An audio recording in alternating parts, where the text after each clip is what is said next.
Well, it looks like a game of dodge, and a Democrat just got hit with the ball. Allison Lundergan Grimes, a Democratic Senate candidate in Kentucky, ducking question after question about whether or not she voted for President Obama. Take a look.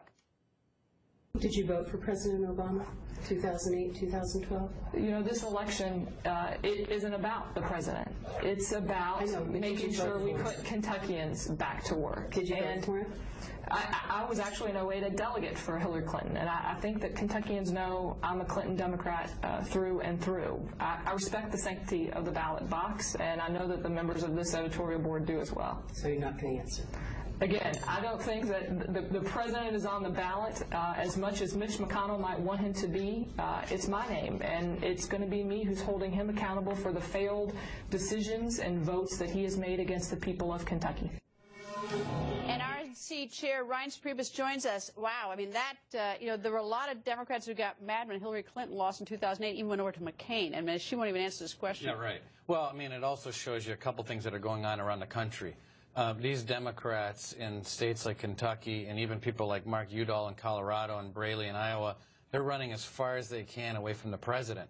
However, the president tonight is in California raising money for the people that are claiming they have nothing to do with President Obama. Here's the second thing.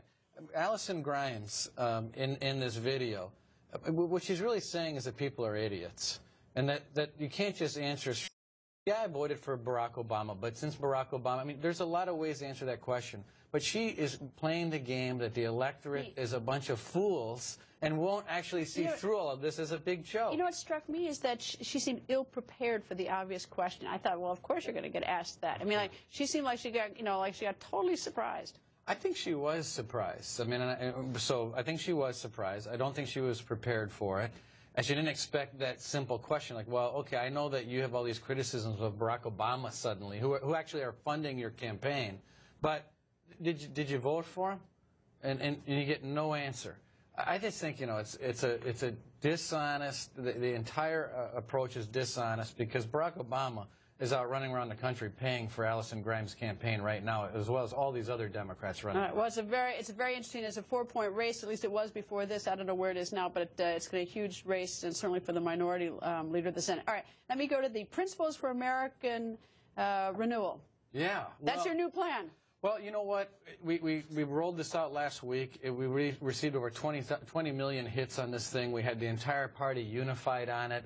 Still, even today, parties are sending this out. And it's the 10 things plus the Constitution that we can agree on in our party. And we had, as you know, we had Speaker Boehner, Mitch McConnell, Ted Cruz, Rand Paul, the Tea Party Express.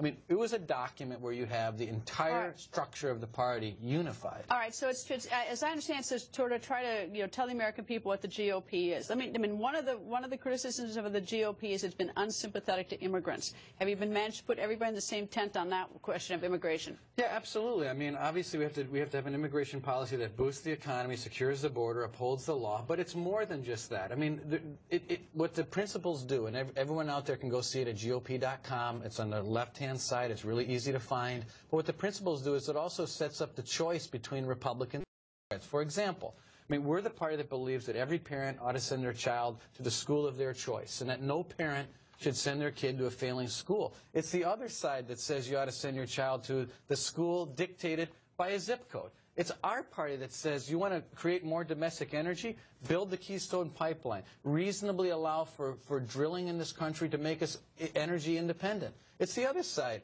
that says no to expansion of our energy policy. So it sets up the choice, unifies our party, and tells people what we're for instead of what we're against. Well, it's going to be very interesting to see what happens on Election Day. We're all on pins and needles to see who wins, who doesn't. Anyway.